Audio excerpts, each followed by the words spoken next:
आज की वीडियो में बात करेंगे बाथरूम के बारे में कि आपके घरों में जो बाथरूम है वो कितने डिफरेंट टाइप के होते हैं और उन डिफरेंट टाइप के बाथरूम के लिए जो स्टैंडर्ड साइज है वो हमें कितने लेने चाहिए। तो सबसे पहले हम बात करते हैं सबसे पहले टाइप के बाथरूम के बारे में जिसका नाम है 3 फिक्सर बाथरूम। तो बेसिकली 3 फिक्सर बाथरूम में ना 3 फिक्सर्स होते हैं और इसमें कोई भी ना कंपार्टमेंट नहीं होता है। तो तीनों फिक्सर जो साथ साथ में होते हैं 3 फिक्सर जो होते हैं जिसमें आपका बेसिन हो गया, टॉयलेट सीट हो गई और आपका शॉवर हो गया। अब इस होते हैं ना इसमें 2 फिक्सर तो आपके फिक्स ही रहते हैं, आपका बेसिन हो गया एंड फिर आपका टॉयलेट सीट हो गया और इसके अलावा आपका जो शॉवर होता है उसके अलावा जो है आपका बाथटब भी हो सकता है और सेम टाइम में आपका बाथटब प्लस शॉवर भी हो सकता है। फिर 3 फिक्सर बाथरूम में ही जो सेकंड जो तरीका है जो कि आप बाथरूम का अरेंजमेंट कर सकते हैं जिस तरीके से, उसमें ये कि जैसे ही बाथरूम में आप एंट्री करते हैं तो एंट्री करते ही जो है सबसे पहले जो आपका पड़ेगा वो पड़ेगा हैंड वॉश का, फिर उसके बाद पड़ेगी आपकी टॉयलेट सीट, फिर लास्ट में आपका पड़ेगा शॉवर। अब इस तरीके का अरेंजमेंट आप लेने का सोच रहे हैं तो इसमें जो आपका जो साइज है बाथरूम का वो लगभग 5 फीट जो है मिनिमम इसकी विड्थ होनी चाहिए और अगर आप गहराई के बारे में बात करेंगे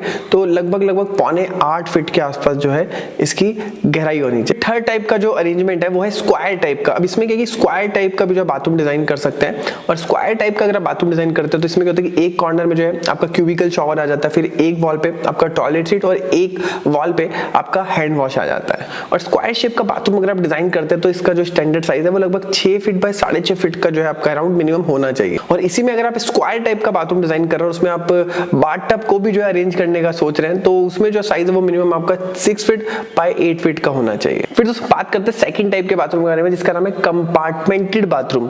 अब देखिए आपके बाथरूम में जब कोई भी नहाता है या फिर गर्म पानी से नहा के आता है या फिर नॉर्मल भी पानी से नहा के आता है तो ह्यूमिडिटी जो वो काफी ज्यादा आती है। तो उसमें क्या होता है कि आपका जो शॉवर एरिया होता है तो उसको एक अलग कंपार्टमेंट में जो है ग्लास का पार्टीशन दे करके हम जो है अलग से दे देते हैं। अब उसमें अगर हम जो ग्लास है वो पूरी तरीके से ट्रांसपेरेंट नहीं देते ना तो उसमें सेम टाइम पे 2 व्यक्तियों के लिए जो प्राइवेसी मिल सकती है कि एक व्यक्ति नहा रहा है तो दूसरा व्यक्ति वहां पर जो है बेसिन यूज कर रहा है फिर टॉयलेट सीट यूज कर रहा है। तो ये जो है वो बेनिफिट रहता है आपका कंपार्टमेंट बाथरूम का। और अगर आप कंपार्टमेंट बाथरूम में स्क्वायर बाथरूम डिजाइन कर रहे हैं तो इसका जो साइज है मिनिमम वो 6 फीट बाय 8 फीट का आपको रखना चाहिए।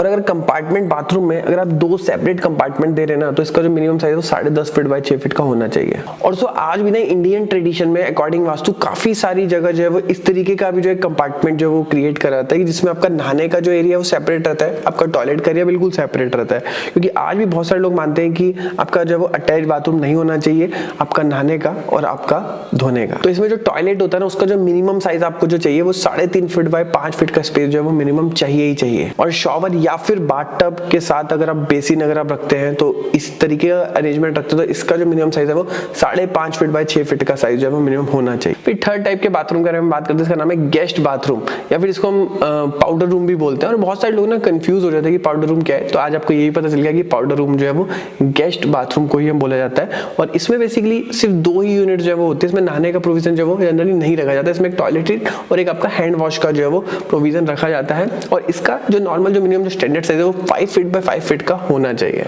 और ये जो है ना ये आपके लिविंग रूम या फिर आपके डाइनिंग स्पेस के आसपास ही जो है वो होना चाहिए। मतलब बेसिकली आपके घर के मिडल में रहता है जहाँ पे कि आपका ड्राइंग रूम या फिर आपका डाइनिंग एरिया है। फिर जो 4th टाइप के बाथरूम के बारे में बात करें इसका नाम है लार्ज बाथरूम। जैसे कि नाम से पता चल रहा है इसके जो साइज है वो काफी ज्यादा जो है वो बड़े रहते हैं। और फिर जो लार्ज बाथरूम होता है ना ये भी 3 टाइप के होते हैं जिसमें कि 3 फिक्सर बाथरूम हो गया, 4 फिक्सर बाथरूम हो गया और 5 फिक्सर बाथरूम हो गया। और इसमें 3 फिक्सर बाथरूम तो मैंने ऑलरेडी आपको बता दिया, तो इसमें मैं 4 फिक्सर बाथरूम बताता हूँ कि 4 फिक्सर बाथरूम क्या होता है। तो 4 फिक्सर बाथरूम में आपका एक टॉयलेट हो गया, एक बाथटब हो गया और 2 बेसिन आते हैं। और 2 बेसिन जो है वो इसलिए आते हैं क्योंकि इसमें एक बेसिन जो है वो हिज का होता है और एक हर का होता है। और अगर आप 4 फिक्सर बाथरूम को डिजाइन करने के बारे में सोच रहे हैं या फिर प्लेस करने के बारे में सोच रहे हैं तो इसका जो साइज जो है जो कि काफी स्टैंडर्ड रहता है वो 7 फीट 2 इंचेस बाय 10 फीट या फिर 12 फीट 2 इंचेस बाय 5 फीट का। तो ये जो है 2 साइज है जो कि काफी प्रेफरेबल रहते हैं, इसमें आपकी जो स्पेस है उसकी वेस्टेज नहीं होती। फिर 5 फिक्सर बाथरूम के बारे में बात करते हैं तो इसमें आपका बाथटब तो एक ही होता है लेकिन जो टॉयलेट सीट है वो 2 रहती है और बेसिन भी जो आपकी 2 ही रहते हैं। और इस तरीके से कंपार्टमेंट जो है वो बनाया जाता है कि अगर एक व्यक्ति टॉयलेट यूज कर रहा है तो सेम टाइम पे दूसरा व्यक्ति भी जो है उसको